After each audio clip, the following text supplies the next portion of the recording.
The Houston Rockets are now 2-2, back to 500. The last time we recorded, they fell to 0-2 against the Detroit Pistons. So it's good to see 2 wins in a row. And we have a special guest with us this time around to look at these past 2 games. So stay tuned for this episode that Brad are going to want to miss.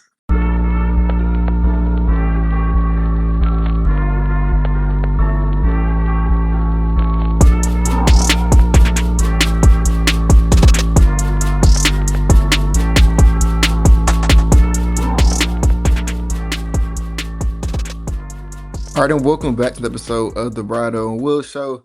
Y'all heard Brad in the intro today. We're going to be talking about the Rockets going 2-2 or 2-0, I'm sorry, in these last 2 games with the Rockets. Got some important things to talk about. Before we get into all of that, we got a very special guest for, I know it's at least once. Is this You've the been on once before, second for or sure. third? I can't remember. I lose I think track. it's the second one. Okay, give you second. I'll leave I it know to we've the had you stat on man. before. That's two. Yeah, Two? well, Okay, yeah. We got I'm to excited get to you be on here, for more man. than that. But special guest as always, we got my brother Roosh in the building. I'm gonna let you plug yourself, even though I'm pretty sure everybody watching knows where to find you at. But man, the legend.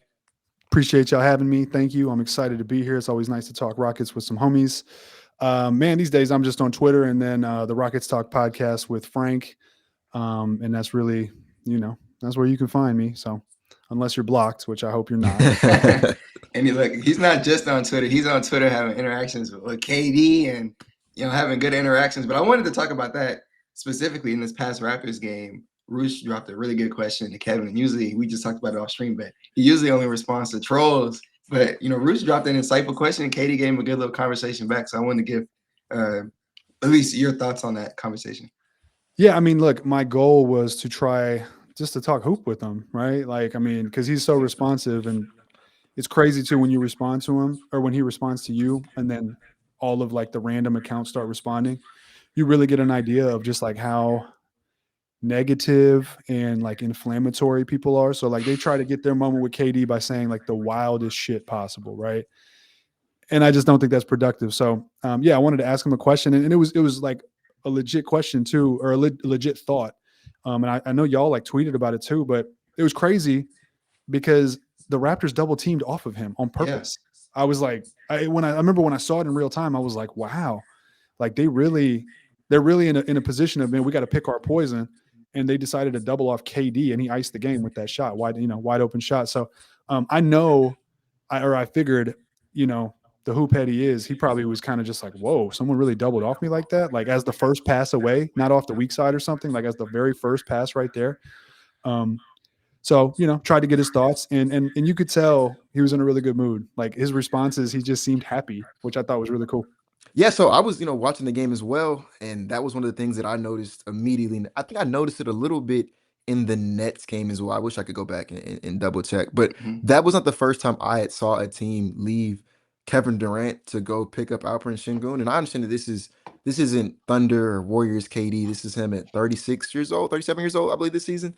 But even with that, it was still 27 points per game last season on, I think, 164 shooting, 43% from three, I want to say, off the top of my head, something like that. So, like, even though he's not the same player he was when he was winning MVP and Finals MVP, he's still one of the better scorers in the league and still has that reputation of a guy that you absolutely cannot leave open.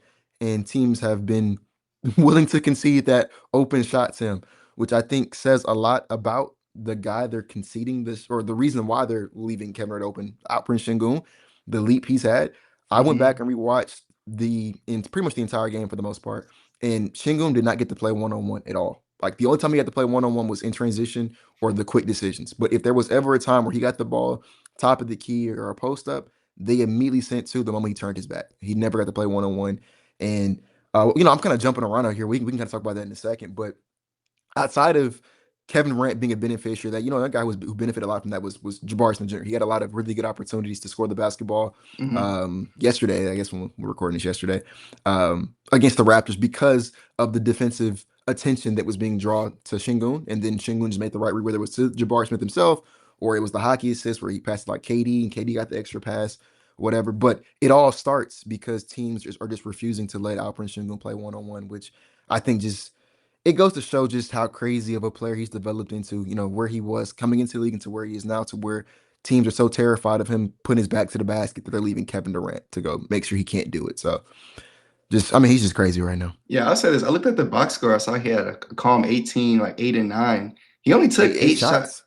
Yeah, only 8 shots. And that's, to your point, he was doubled and tripled the entire night. You saw on the play where KD kicked it out to LP. And as soon as he took a dribble, you got the weak side coming in to help Scotty behind. And then the rookie, I think his name was Colin Boyles. Maybe he didn't. Colin Murray Boyles. Yeah, he didn't read a scouting report. He forgot who he was guarding at the top. But he came down and KD had to open 3. But yeah, there was even another play where Şengün got the rock on the other elbow. And not the other elbow, but the other side of the court. He just hit a spin baseline off the double team and got the reverse lay. Yeah. And so, that's why they kept sending 2 and even 3 afterwards. So he also missed. It was late in the game, and I think we ended up getting like an offensive rebound and kicked it out to got a 3. Yep. He missed like a point blank layup, and he was 6 of 8. Very easily could have been 7 of 8. I mean, he just dominated, and I feel like if I remember correctly, he didn't really get a lot of opportunities in the third quarter. So it's like look at it right now. So I'm looking at it right now. He only had 2 field goals, 2 free throws, 6 points, 2 runs and assists in 8 minutes of the third quarter. Didn't miss. Well, maybe he got some work in. Maybe I'm remembering wrong, but either way, I mean, he has been like the primary generator of offense for the team. And you saw it like in KD's comment, right? He was like, man, 28 sees everything. You know, he said like he was so open. Sometimes he's so open that he can't believe it. And so he bricks, you know, because he's just like, I didn't think I was that open. You know, he's not used to it. So it's cool, man. I mean, we have playmakers, we have guys doing stuff, and KD, and I said this too, and he agreed. I was like, yeah, he can just play his game. He doesn't have to force it. He doesn't have to like play above himself. He doesn't have to score and create. He can just score. And he really hasn't even gotten hot yet.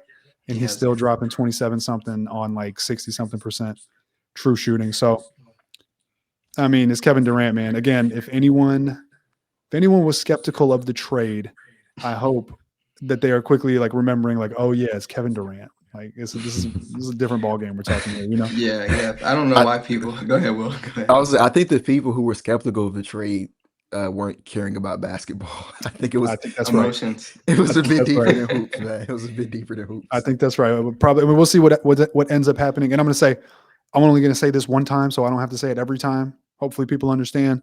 Yes, it's 4 games. Yes, there's more games. We understand.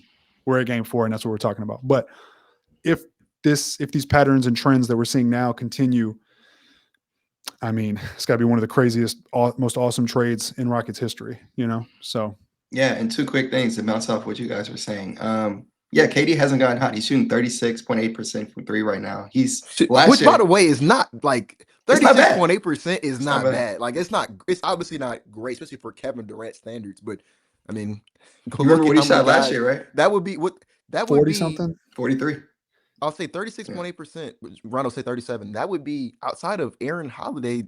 Did anybody? Oh, and Dylan Brooks. Obviously. Dylan Brooks and Aaron Holiday. Did anybody shoot higher than that? I don't want to gang up and like beat down on Jalen Green, but like 36.3% would be his career high, I think. Yeah. Or 36, whatever. Yeah, 36.8. Yeah. Like put that in perspective, right? KD hasn't even heated up, and it's already like more of a threat than it ever was. And also, 2 of the games, I think, I'm going off the top of my head. I think he's gone 0 of 4. He did go 0 of 4 against the Nets, I want to say. Against the Nets and the Thunder, I believe. Yeah, 0 of 3 against Thunder, I believe. One of those 2, for sure. Yeah, and so, like, he hasn't heated up. But you know what's crazy is he's shooting, like, I think 10 free throws a game.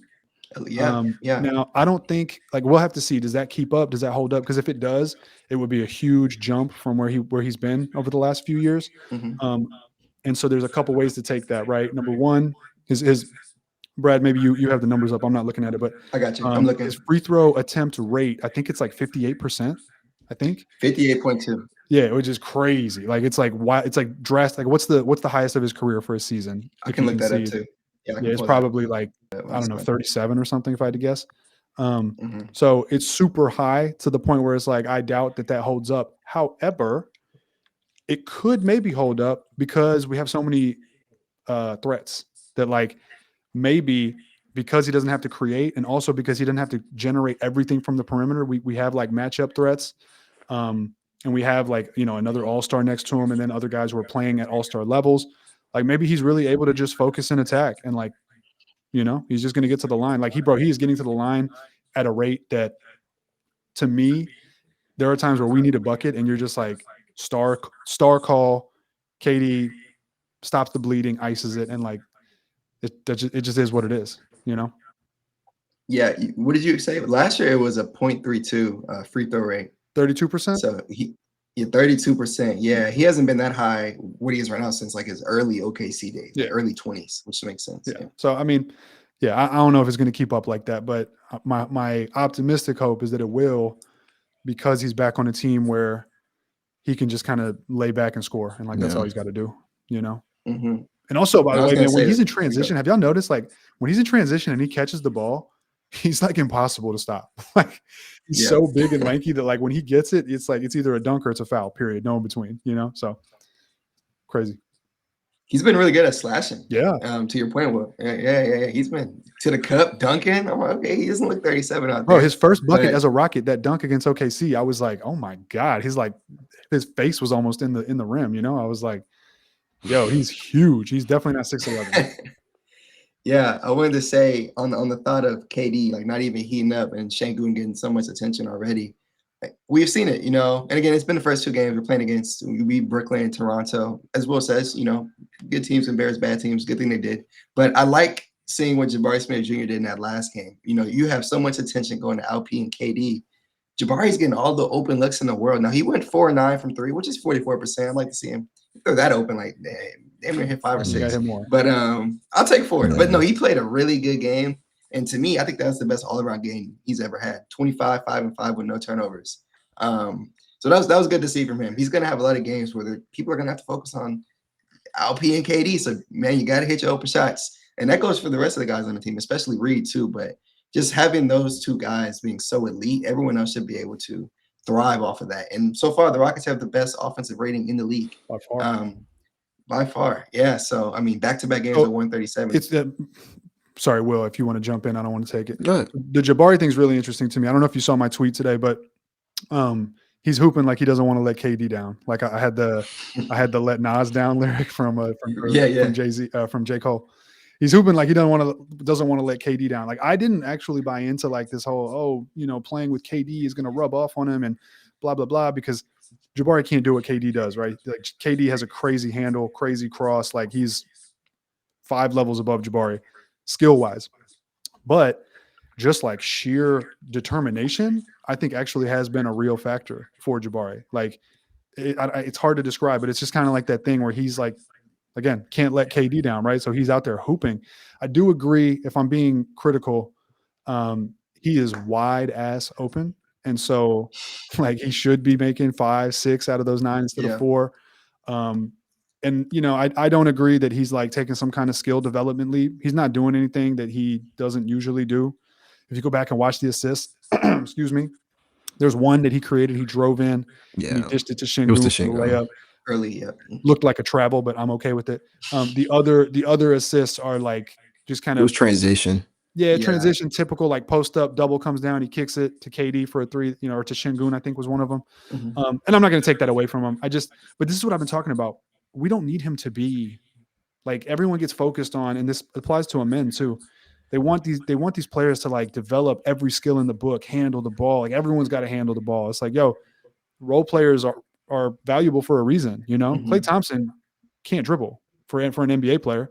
He never had to, right? Like he just played his role and he was awesome at it. So if Jabari could just shoot 40% on those open shots, hit the board, get to his little fadeaway shot, hit it the way he does, he's going to be lethal, and that's really all we need from him, just to be confident and to be that type of player. So he doesn't have to be like Kawhi, getting up, pivot, triple threat from the elbow, blah, blah, blah. Like just hit your shots, play your role, crash the glass. We're going to be a good team. I want to say this real quick before I let Will jump in. I looked it up. I was curious to see what Jabari's 3-point percentage was when he was wide open. I put it up on NBA.com. Y'all have any guesses before I say this? Wide open? I thought. A lot lower than I thought. So I know wide that on open, the season he's 37, but are you talking about wide open looks? Like wide open. Yeah. Wide open. Okay. So on the season, Like he's 27. Huh? Is it like 27? 27. Damn, I'm going to yeah. say, wow. I was going to say 35. Yeah, in between 31. So on 3 attempts a night. So he's got to knock those down. At least Reed's hitting 54 of them on the same volume. We'll talk about 31% Reed on later. wide open threes? Reed is low key. Yeah, it's been nasty outside of honestly last game. Like that was the game where he started making the open ones, but like the other games it's been kind of nasty for him.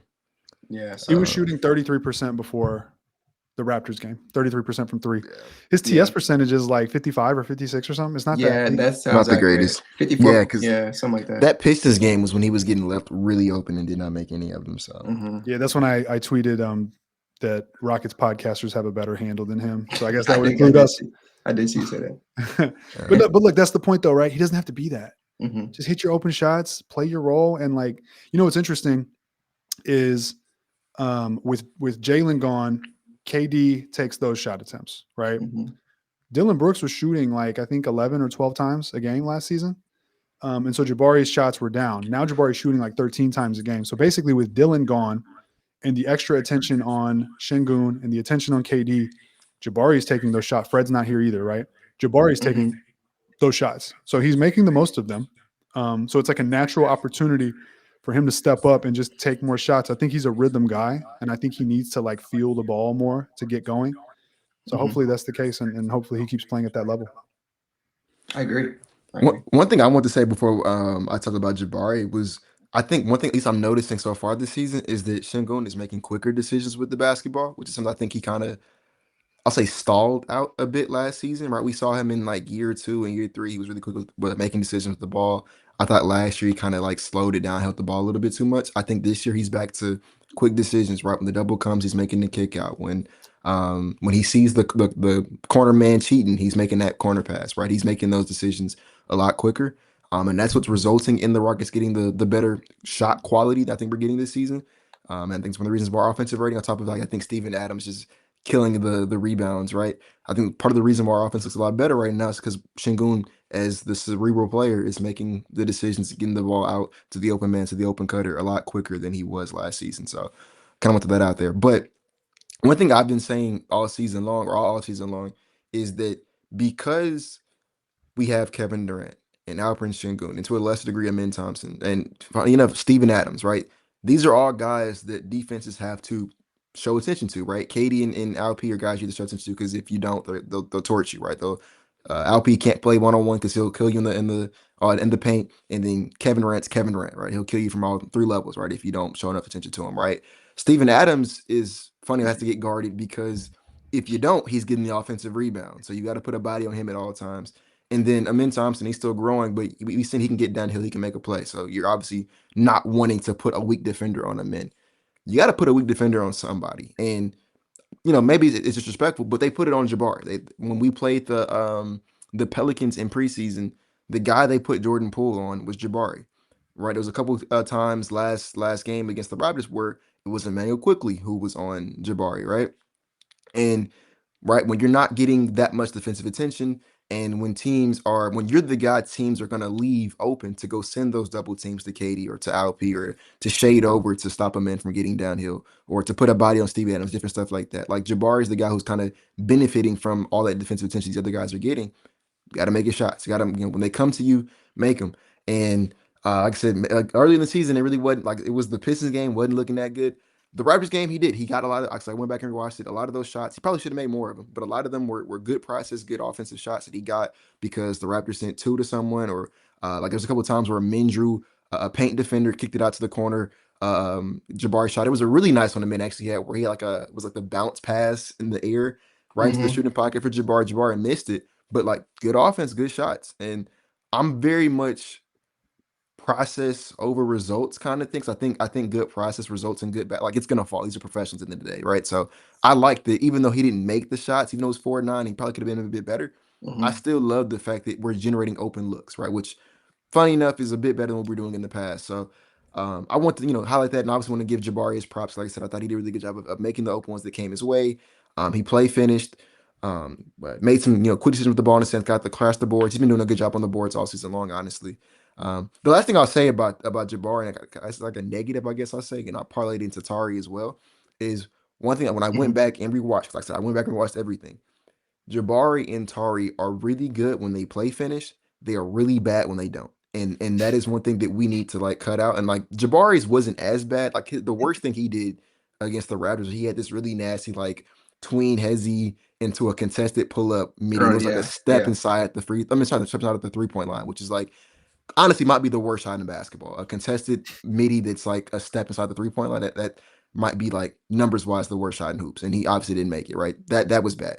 But Tari has it even worse, where he was taking like pull up middies and floaters. yeah, Yeah. it was some nasty. Like he had like no funny the Tari had. Let me pull the box score real quick because Yeah, Tari and then had. he comes out and makes those 2 half-court Yeah, I shots. was gonna say because if you Right. remove the heaves, Yeah. Tari did not have a good game, right? Like he shot 2 or 3 from 3 because he hit 2 heaves. But he remove those and he was 4 of crap. I just lost it. 4 of 4 of 8. 9 or 4 of something like 9. that. Yeah. Yeah, one of the two. Right? I don't know. I didn't care. But Mhm. and it was on like the shots that he did make that weren't threes were the play finishing options where he got the ball for Şengün and cut to the basket. There was a really nice one he had, like I said, where he kind of like wrapped around Şengün, caught it, Euro to the rim. Right. Yeah. That's when he's at his best, when he's play finishing. That's when Jabari's at his best, when they're catching and shooting, when they're Mhm. cutting off of Şengün, cutting off of Katie, cutting off of a min. When we start asking these guys to dribble and create a shot off the dribble and make decisions with the basketball, it looks bad. And we don't get good shot quality. It's bad offense. And so one thing I just been saying with Tari and Bari is just keeping them in their role and keeping them in that play finishing opportunity, limiting the opportunity for them to make decisions. Like there was a possession, I think it was Tari where he turned the ball over in transition. Yes, it was Tari. He tried to get into a min in transition and turned it over. And I said in the playback, I was like, Tari turned the ball over there. That's on him. I'm more mad at a min for not going to get the ball from him. Don't even let him do that. Like, just Yeah. don't even put him in a position to make that mistake. That's not his role. It's not his job. Well, Go. speaking Yeah, go ahead. of finishers versus creators, Mhm. I think arguably the best play finisher we have is a man. I agree. I think it And is. I want to Well, see maybe him you don't count KD. right. Yeah, of course. I should say at the basket. Yeah. Yeah. And he's one of the best in the league because he's incredible offensive rebounder, Mhm. incredible athlete, awesome in transition. And so in that fourth quarter, like that, he's been doing the whole point guard experiment, which I've been very vocal. Like this is, people talk about like developing your skills and being well-rounded. And it's like, yeah, but you're also taking them out of things that they do well, right? So specifically like with Jabari, you put him on the ball. What is that going to do, right? He's not a passer. He's not, his best bet is that he's going to hit a shot off the dribble in somebody's face, right? And like, is that the offense we want? Just Jabari going ISO? Probably not. Same with Tari.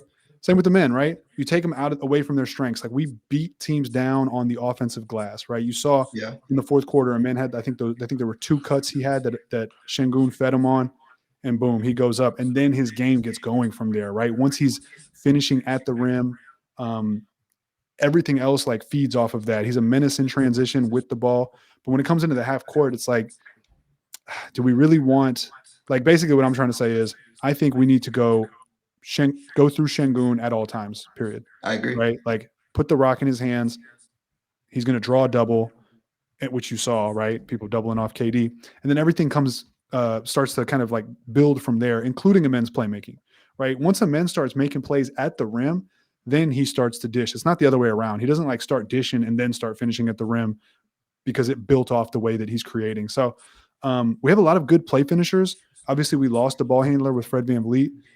So I think they really need to lean into Alperen Şengün, Shen Hub, right? And we saw like, man, when guys cut, he had the pick and roll with Steven Adams. Yeah. And he like hit the spin move and dumped it off to Adams, and it was a bucket. Like, could you ever imagine that was going to happen? If I would have told you 2 years ago when we traded for Steven Adams that we'd be running pick and roll Adams and Şengün, what would you have told me, right? If I would have suggested that on Twitter, I don't even want to read what my mentions would be, right? But it's working. So, I think they just got to lean into it because we have really good play finishers, we have great size, and we have enough 3-point shooting. Shout out to Josh Okogie, by the way. He's making some of his. I was going to talk about him in a second. Yeah. So yeah. Before we jump to Okogie, I want to reiterate what y'all were saying. Will mentioned that Şengün's been a lot quicker with his decision making. I mean, that goes into him leaning into him being the hub. I looked at the assist to turnover ratio. It's much better this year than last year. Increased by about 0.5-ish or 1, which is pretty big for a ratio. Assists right now, you can run everything through him. Over 5 assists in each game. And as you mentioned, Roosh, we saw what it meant starting his rookie year once he got inserted into that starting lineup. He's a baller. Fred was feeding the rock, and he was dominating off of that. Even though Fred's not here, he can still do the same thing with Alperen Şengün. So he is a lot better in that role. He'll have opportunities to get downhill, like you mentioned, in transition, or even feeding off of Şengün in like a DHO or anything, just a cut, things like that. These guys, you can just put them in their strengths. It's a fundamental thing, right? Like we've all played basketball here. When there's someone who is extremely athletic and they're off the ball, and I'm talking about athletic like they get vertical, and you can't get vertical the way that they get vertical, there's nothing you can do about it. Yeah. When they have the ball, you get more of an advantage to like bump them and hit them or maybe sag off and wait for help. But like Victor Wembanyama, do you want him to have the ball or do you want him off the ball to go up there and catch it in your face, right? Obviously, that's an extreme example, but Amen is the same thing, man. When he is like crashing downhill with how strong he is and how good his double jump is, I mean, if you even like, if your awareness is down for half a second, he's getting the board and he's going up in your face and dunking it, right? Yeah. But you take that advantage away when he's on the ball. And then obviously the other advantage with Şengün is he's the only guy, him and Reed, Sheppard, but Şengün is probably our best player to run pick and roll. I mean, can't run pick and roll because he's not a threat to pull up. They're just going to go into the screen every time, right? They're not even worried about the switch. So yeah, it's got to start. I mean, if you need to figure out how to get mismatches, which is what Şengün did. He got the pick and roll. KD got the mismatch. That's why they had to double. It's all about mismatches, and like that's where basketball starts. Şengün is your number one mismatch, and then you have a lot of guys who can punish you once he creates that mismatch and makes the defense have to start making mistakes after that. Yeah, I was gonna say this, and then Will, I know you want to talk about Okogie. What were you gonna say? I'll let you go. I was gonna say something about. I'm gonna get to Okogie in a second, but I was like, you mentioned Reed, and one thing I did notice a lot from that Raptors game, I went back and rewatched. They did this a couple of times, like maybe like 4 times with Şengün and KD, where they would have Reed to like a brush screen and then pop, and he would get wide open because now there's 2 on Şengün or 2 on KD. Like we talk about process over results. I mean, he didn't. I think he was 0-4 from 3 yesterday. He was 0-4. Yeah, didn't make any of them, but they were all really good looks. Those were all shots that, like, I mean, if we don't believe in his ability to make that, we shouldn't have drafted him. So I think the issue with his shots right now is because he's so short. His release, he's like speeding up his release. He doesn't look comfortable most of the time, right? I mean, like I said, that's the crazy part is these are open shots. Like, you know, we can go back and watch the film. He's getting the brush screen is getting open because they're leaving him to go guard. I would be interested to go back and watch the film because I think, at least when I'm watching it in real time, what I think is that the closeout is, again, he's so small that the closeout is like enough to make him like rush it. Yeah, that's on the shots I'm talking about. There's no closeouts. He's wide open. He's just open at the top of the key. Or it was top of the key, and there was like a couple elbow. I know there was one that was an offensive rebound kick back. Yeah, he had missed 2 in a row. I want to say no, that was it. I want to say that play started off of the brush. It came off the brush screen. He popped. I want to say Şengün gave him the ball. He missed it. Got the offensive rebound, kicked it out. He missed it again. But like, good shots. These are open shots, and yeah, you know, obviously you wanted to make them, but like I said, I'm process over results a lot of times, and that was a good process. So, but I did want to talk about Josh Okogie because that is been not just my biggest surprise, I think, for the season, but just also probably like, I'm not gonna say my favorite player, but like I just love watching Josh Okogie play. Like he plays so good. Like one of my biggest pet peeves, I talk about this a lot of times on playback.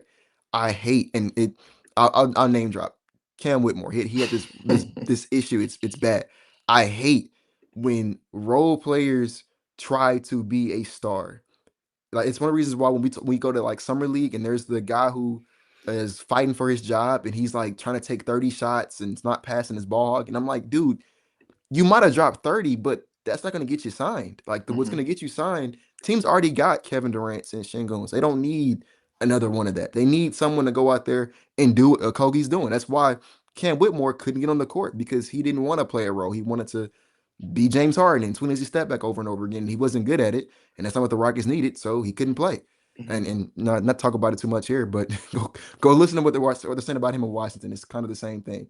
But that's like my biggest pet peeve is when a guy who's at the end of the bench fighting for a job is trying to go out there and be a star. And it's like, that's not what's going to get you on the court. Okogie realizes that. This is a guy who I think people need to remember. He wasn't even a guy we picked up in the first days of free agency. We got him like later on in the offseason, kind of when it all calmed down. And we just need this. We need a body on the roster. I think a lot of that might have been KD putting the call and said, hey, that's my guy. Bring him on. You know what I'm saying? You got a roster spot. Go ahead and just bring him on. So he was not brought in as a rotation piece. It's not a guy that we prioritize this offseason at all. This is a guy who maybe if we don't sign him, somebody else does. But the fact that he was still in free agency that late into the summer, there's a scenario where he's on the couch right now. And what's got him from maybe I'm on the couch to I'm starting on this team that wants to be a contender this year is he has played a role and he's starting it, right? He's getting out. Like one thing I noticed a lot when I rested, he gets out in transition. Something as simple as just running in transition, running hard, get into the corner, or putting up in a position to get the outlet pass, finish at the rim, right? He's spotting up in the corner. He shot 2 or 3 from 3 yesterday, and I want to say he's up to. I mean, it's obviously low volume, and he's shooting 60% from 3. Yeah, I was like, he's shooting ridiculous. It's low volume and it's early on the season. Yeah, but I think he's taking was it 2 or 3 a night? So yeah, he's 6 for 10 on the season. Yeah, and I mean, and these are good shots. He's not forcing them. I don't see him 20 step back and pull up 3. It's catch and shoot in the corner, catch the top of the key. Right? He's taking smart shots. He's making them when they come his way. He plays hard on defense. I see you talk about a lot, Roosh, about he's kind of like the Dylan Brooks replacement. He's a guy who is fighting through screens, biting up. Like Brandon Ingram torched him yesterday, but it wasn't for lack of bad defense. It's good defense. Brandon Ingram just 6'9", 6'10", he just made the tough shot, right? But he plays defense. He's the type of guy who, if there's a loose ball, he's diving on for. He's getting the court trying to get the loose ball. And those little things, we saw him do it a lot in preseason. I imagine he probably did a lot of that in training camp as well. And then he did a lot to start the season. And Ime's like, look, man, Reed Sheppard hasn't been playing the best defense, and his shot's not falling right now. And Tari's had one good game so far this season, right? The other games he's kind of some of them he's been downright abysmal, right? So now you can't start Reed, you can't start Tari. Here's this guy who is playing his role, catching and shooting, playing hard on defense, boxing out, doing the little things like that. And now he's starting. And I feel like that's the story, man. If you're a guy who wants to play more in the NBA, you're on the end of the bench, you want a job, you want to play more, like just star in your role. Trying to go out there and be Chris Paul and James Harden, Luka Doncic, that's not going to get you on the court. That's not going to That's not what gets you minutes. So I love that Okogie's doing it. I wish you could go to like a local 24-hour fitness and like talk to the kids and tell them the same thing. Everybody wants to like have the tween head. It's like, bro, people need role players. Every team needs somebody to play their role. Yes. Like the best teams have very good role players. There's a reason for that. Totally agree. I mean, when we signed him, in my head, I was like, oh, that's low key a good signing, because for a third stringer, which I thought he was going to be like a third stringer, I was like, he's a rotation player, and you have him as your third stringer. I don't know if you guys remember when he was with the Timberwolves, he locked up James Harden. He did, yeah. I'll never forget that, because he blocked him like twice, and I was like, he got James, and then he got Jalen the same way a couple years later. He did, yeah. So he's got really good defensive instincts. He's actually pretty athletic. He's strong. He plays hard. He's just annoying when he's on the other team. He's annoying, and so I was like, oh, that's cool. Then he started playing like in that very first game. And then the very first game he played a lot. Second game against the Pistons, when Amen had 4 fouls, he started at halftime.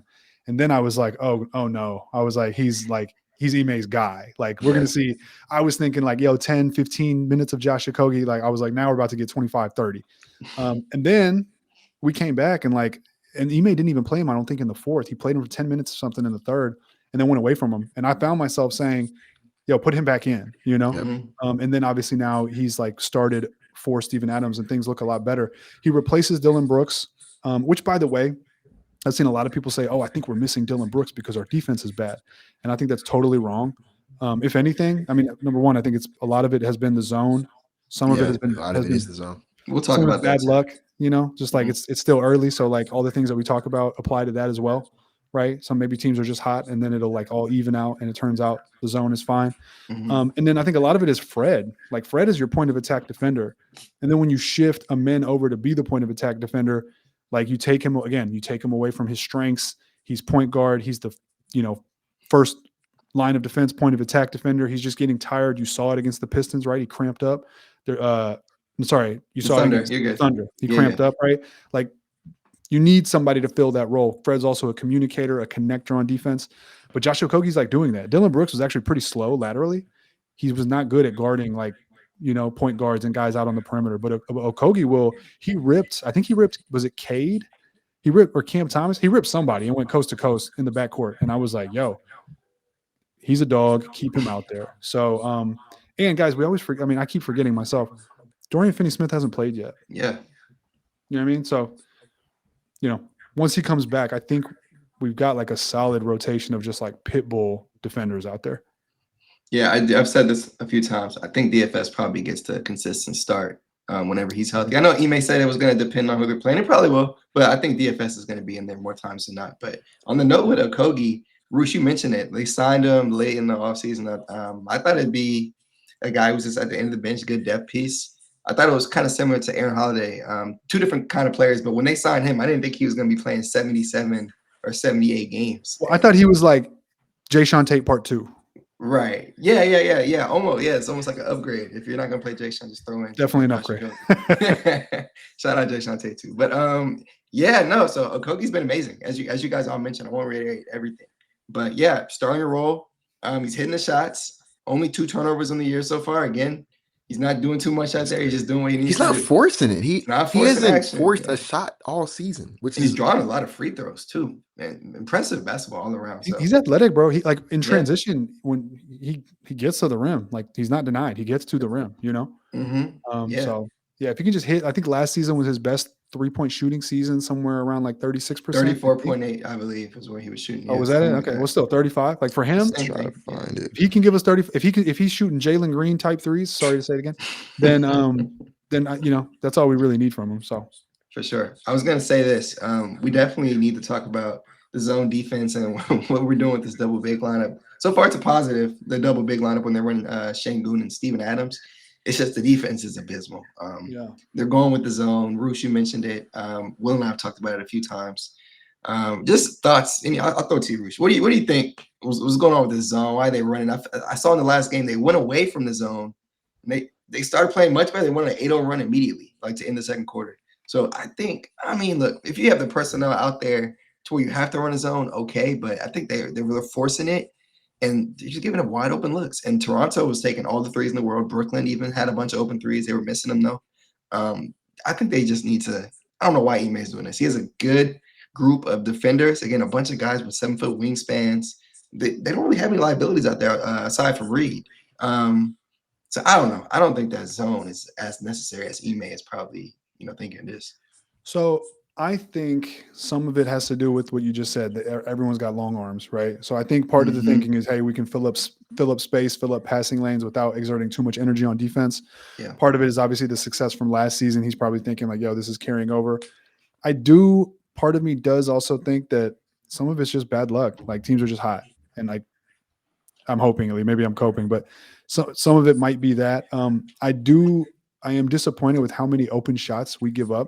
In a zone, you have to constantly shift. You shift with the ball, right? When the ball swings over down to the right, the zone shifts with it. And, when the ball swings back over to the other side, the zone shifts with it. Some of our guys get lost out there, and like they get kind of wrapped up in like the man assignment, and so they bust their own zone. The other thing that worries me, man, is guys are playing a lot of minutes. Yeah. Right. And so maybe he's trying to conserve some energy on the defensive end so that we're not playing man for, like KD. I don't know the average minutes on the season, but I'm pretty sure KD's playing like 36, 37 minutes a game. I think Şengün's playing 36, 37 a game. I think our whole starting lineup basically, except for Josh Okogie and Steven Adams. Even Steven Adams is playing a lot more minutes than I thought. My understanding was that Steven Adams would be load managed this season for like 60-ish games.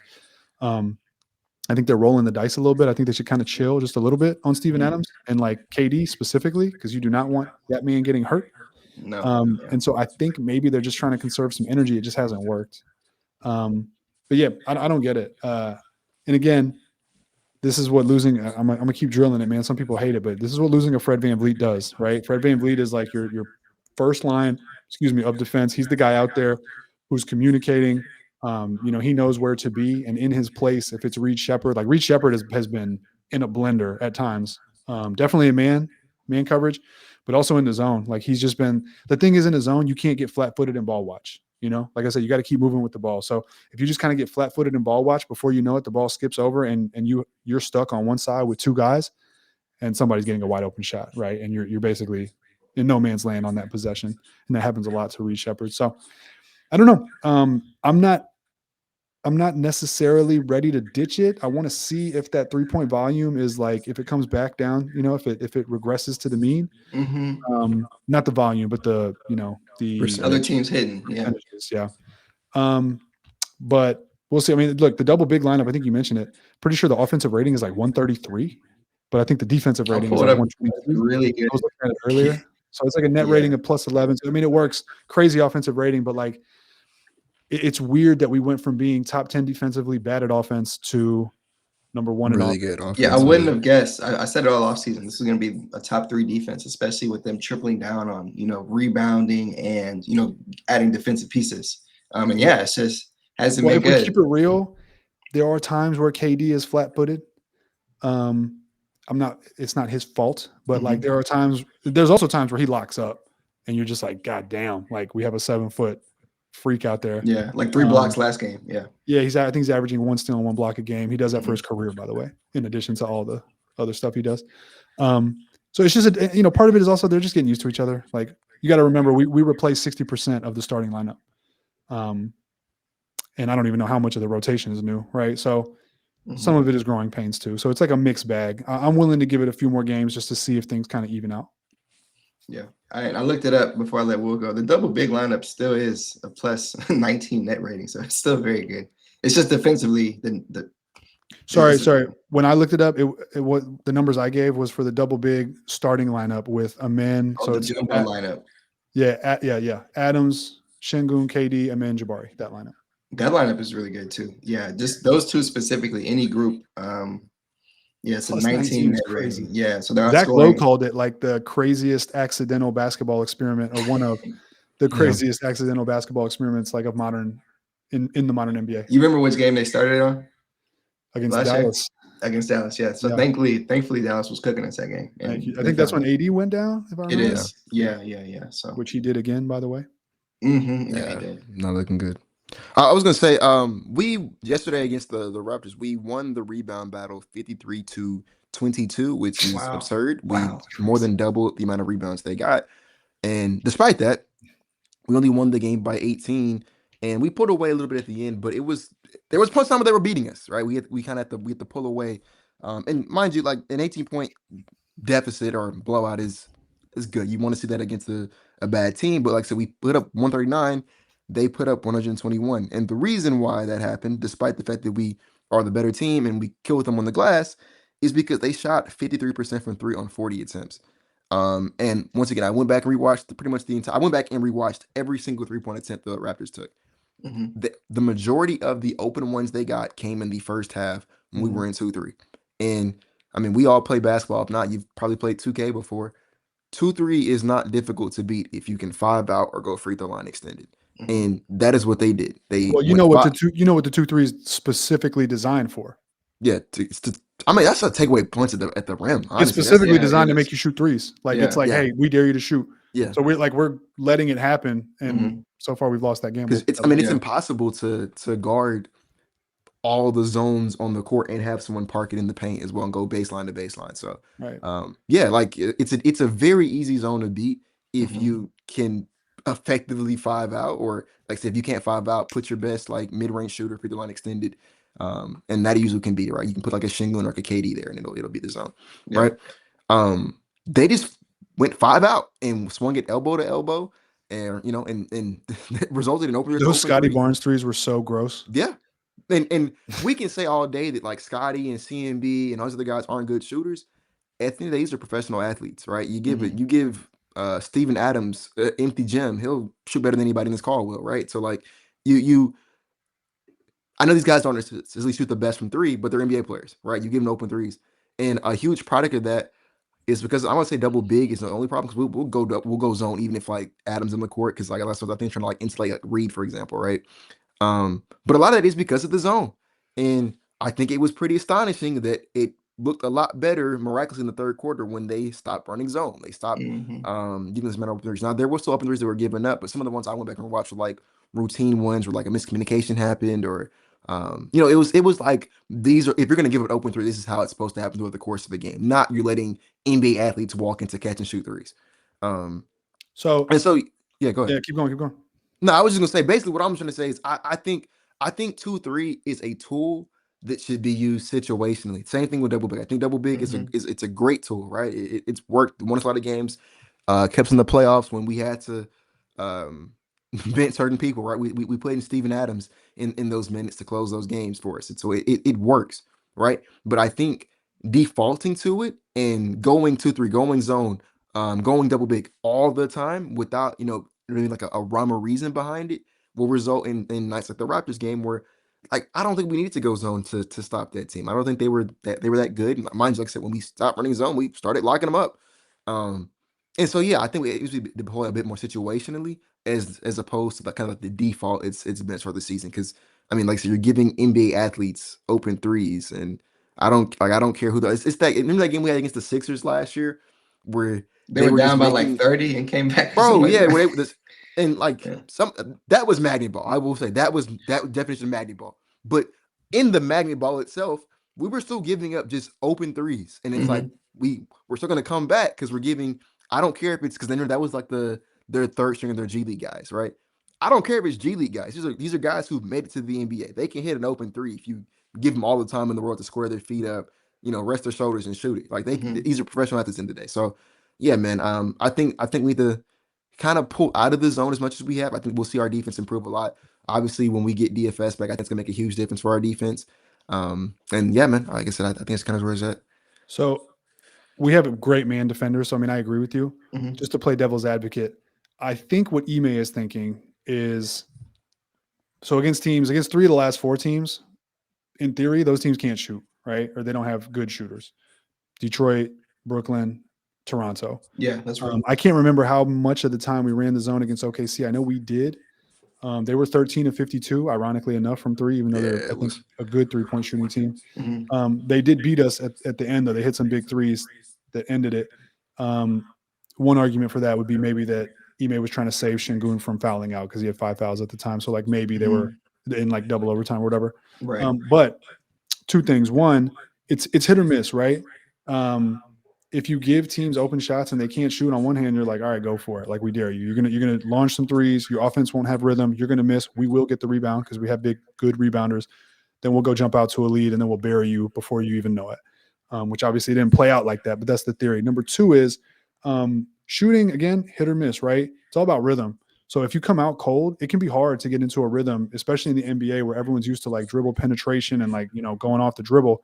It can be kind of like a shock to the system when you're just like passing, because like it takes discipline to beat a zone. You got to pass it around. You got to find the open man. You got to pop the middle, kick it back out. It takes discipline, right? And so maybe he's gambling that some of these teams just won't be disciplined enough to actually execute the way they need to.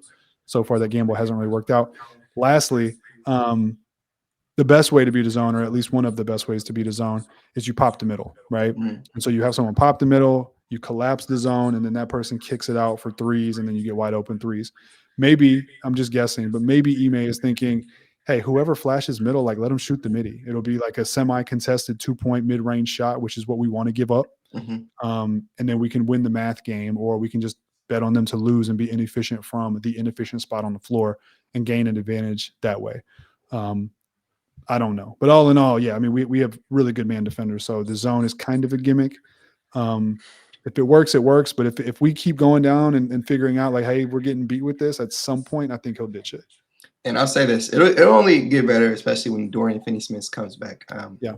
He's really good as well defending at the paint, especially for a non-big. So looking forward to that. But yeah, right now the Rockets are 20th or 19th in defensive rating. I think that will improve across the course of the season. Ime will figure it out. Obviously, it's kind of like Milwaukee. I think when they won the championship, I think they gave up the most threes, open threes. I didn't know that. Wow. I think you look that up. I might be wrong, but I think their whole philosophy was, because remember they had Brook Lopez in drop coverage. Yes. I think their whole philosophy was like, hey, we're going to let you shoot the threes. We're going to bank on you missing them. We're going to clean up the glass, and we're just going to go down the other end and beat you. So who knows? I'll say this. Only other note I had on this pod I wanted to speak on specifically was this team last year was awful at free throws. They were the worst in the league in free throw percentage. This year, they're taking the most free throws in the league. They've made the most free throws per game. And they're shooting 81%, which is 10th in the NBA percentage-wise. They were first in the preseason. And I want to say I saw an article today, Cam Hodges implemented. They have to make a certain amount of free throws before they leave practice just to kind of hold them accountable. I thought that was really cool. I'm surprised it actually worked. I haven't seen it's been 4 games, so let me chill out. But hopefully it lasts. It's a big difference, especially for Alperen Şengün, a guy who gets fouled as much as he does. KD, Roosh mentioned it, free throw rate is sky high. Hasn't looked like that since the early OKC days. So if that's consistent, that's a game changer for this team. What is Steven Adams' free throw percentage? He's hitting. Oh, yeah. I want to talk about that. He's 11 of 12 from the free throw line this year. That's crazy. Yeah, 91.7%. Yeah. Yeah. So if he makes them, like with how much he's been playing, huge advantage because he gets fouled a lot, He does. So I looked it up. So Capella has the highest because I assume he's only how many free throws has he taken this year? Does this have totals? He's shooting 100%. So I guess he's took one. He's probably like 2 or 2 or something. Yeah, but I'll say Steven Adams has the highest free throw percentage outside of that with 91.7. Jabari's at 90, KD's at 85, Okogie's at 83, Reed's at 80, Şengün's at 79, and the men's at 70. And funny enough, Lord have mercy, Tari's at 33. So also, yeah, man, he got to figure it out. Sengun's 3-point shot has been money.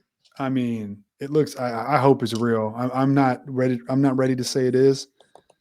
But man, if that shot is real and he's switching it and he's shooting it with no hesitation and he's shooting like contested ones. But if that shot is real, then things change drastically, right? Especially if you want to initiate with him or from, him using him to initiate from the top of the key, because now you can't sag off if he's hitting that shot. And then he's making his free throws as well at a higher rate than he used to. I think he's usually like a 70% free throw shooter. And I think, Will, you just said he's 79%. Right. So, I mean, all across the board, we're seeing guys just kind of fill the role that we've been expecting them to fill. It would be really nice if Reed Sheppard could do it too. If Reed Sheppard could do it, we could really take off. I saw him do some nice point guard things, by the way, against the Raptors, or maybe it was the Nets. Hit a couple nice just playmaking, breaking guys down off the dribble, sucking the defense down, pause, collapsing the defense, and then kicking the ball out right past. He just can't make a shot, and he cannot make a 2. That's the biggest issue. You said Reed, right? Reed, yeah. Yeah, he's shooting 27% inside the arc. Yeah. If you want to be a threat off the ball, you got to be able to either finish at the rim or pull up for a midi, right? It's why, a threat on the ball. It's one of Fred VanVleet's issues, right? It's like he's not a threat. He can hit the midi. He doesn't shoot it enough, but he's not going to get to the rim and finish. He's not going to get, he's not going to hit like that Chris Paul fadeaway 2 midi.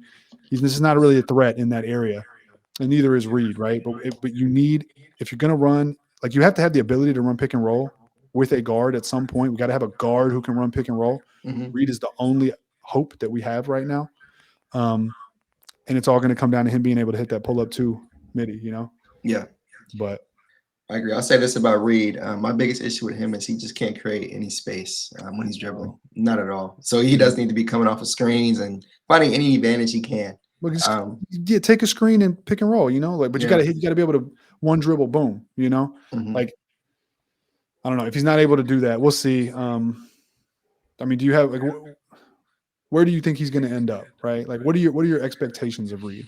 As a guy, I've said I've had this season. This season, I've had stock in him. This year, I just have to hope the shot is falling, man. You got, again, I've said it. You're playing with KD, who's drawing doubles. Şengün's drawing doubles. You got open looks. You just got to knock down the open looks. But from a secondary playmaking standpoint, I like it was Brooklyn, right? But I like some of those passes he made. He made a really nice skip pass.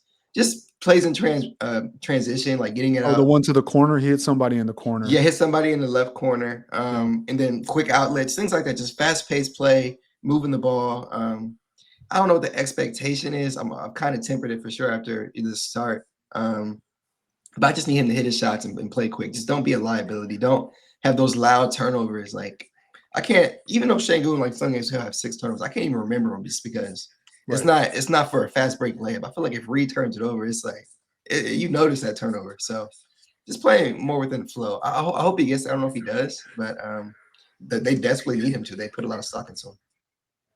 What would you say? I know I've talked to Will about this a million times, so that's my last question.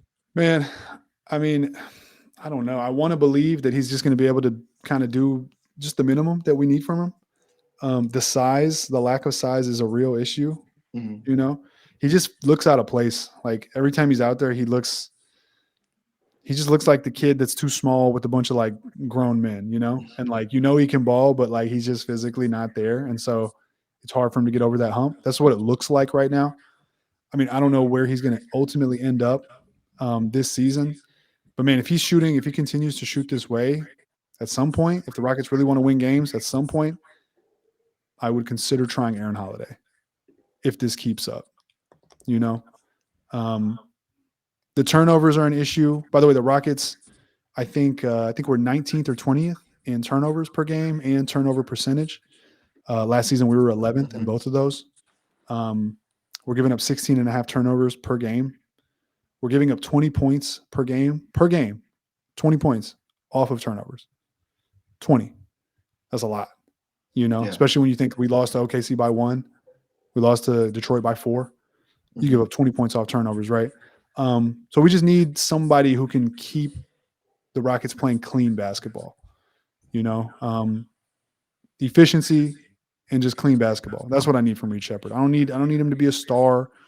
Just play like Will was saying about Josh Okogie. Just play your role, play it well, and you will plug in. That's all we'll need. I also want to say this, by the way. Go ahead. I had this in my head that I wanted to say. Totally different topic, but before I forget. Go ahead. I see so many people saying, oh, we don't need Fred. Oh, how was the offense last year with Fred? Which is an insane analogy because like Kevin Durant wasn't here. You know what I'm saying? So I was like, what are you talking about? Obviously, the offense was not good because like Kevin Durant was not here. In addition to everything I'm talking about with the turnovers, which Fred kept turnovers down, part of the reason we were so good at securing the ball was because of Fred. People often say, oh, man, look at last season, he shot 34% from 3. He's not a good shooter, which is, again, crazy to me because it's like, bro, you have his entire career aside from last season where he is a good shooter. You have the playoffs where he was a phenomenal shooter. But I want to say, when a player is miscast in their role, and they're not a player that creates separation on their own, and they're not a number 1 or a number 2, like Reed is not, and is not able to create separation, and he needs some help, but they're forced to play that role, right? Fred VanVleet has been a top 2 option for the Rockets each of the last 2 seasons. There have been flashes of Amen being awesome. There have been flashes of Jalen being awesome, but steadily, consistently, Fred was like, you know, we just didn't have a trusted option. We had inconsistent options. We had Şengün, inconsistent options, and then Fred. I say that to say, Fred as a 4th or 5th guy would be a luxury on this team. And I don't know how people don't understand that. The best example I can give you, go pull up. Have you looked at Derek White's numbers in Boston? I knew that's what you were going to say. I knew that's what you were about to say. Have you looked?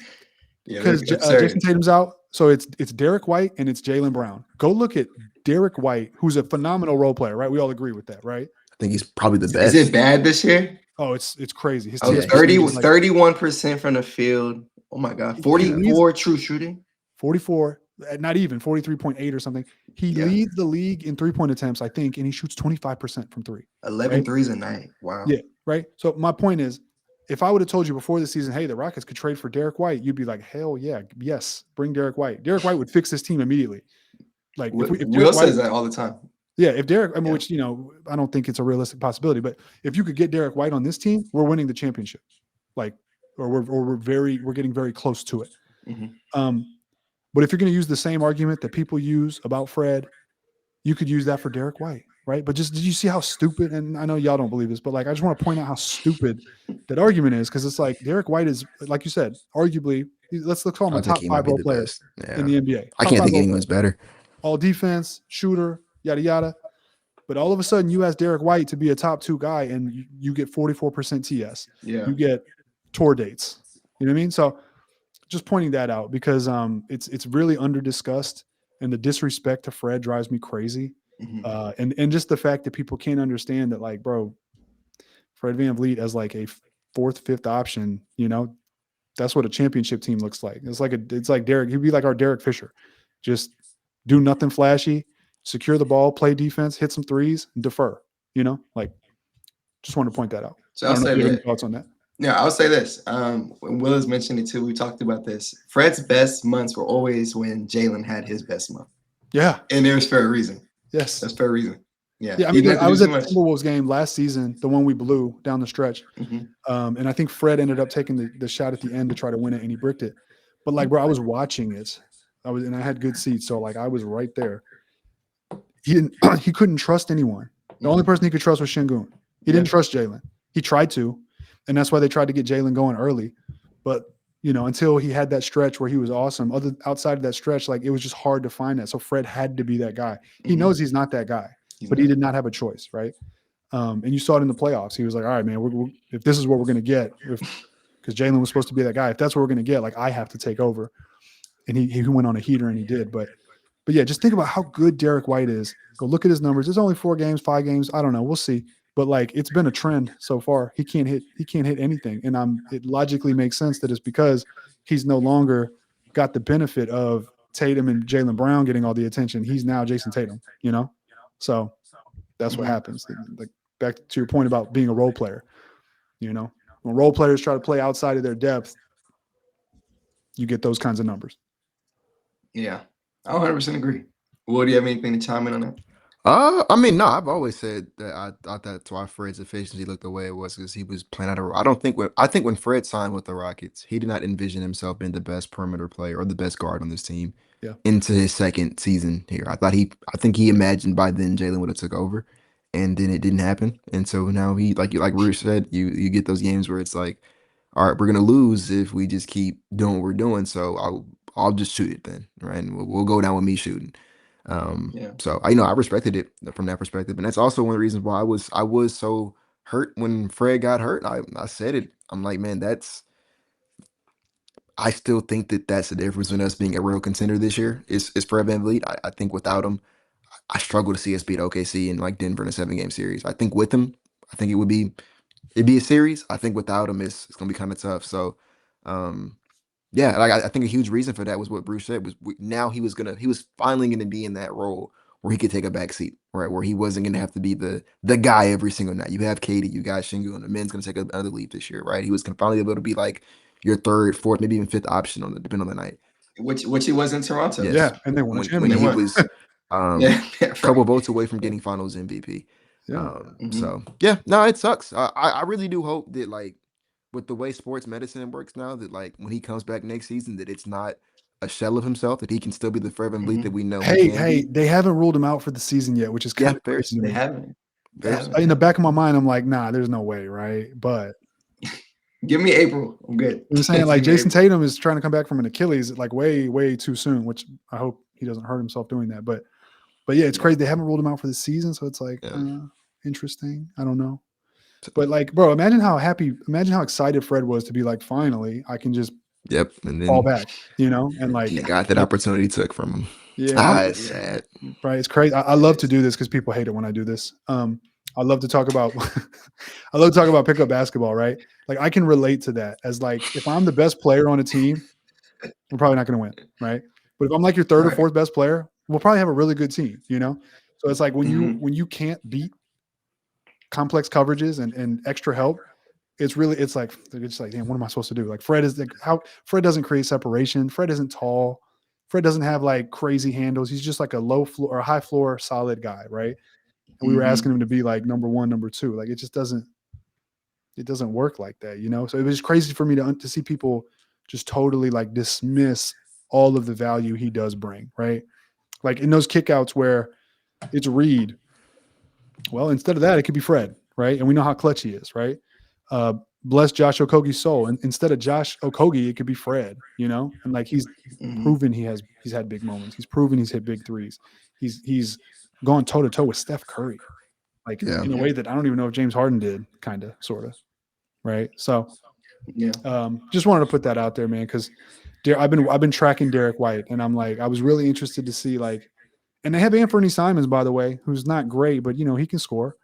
And so yeah, it's just one of those things that like he's on my league pass kind of watch list of like, all right, I wonder if Derek White is really like that, or if we're going to see the Derek White that we otherwise would have expected without Jason Tatum. So, and that's our next game actually on Saturday. We play the Boston Celtics. That's a great point. So it is.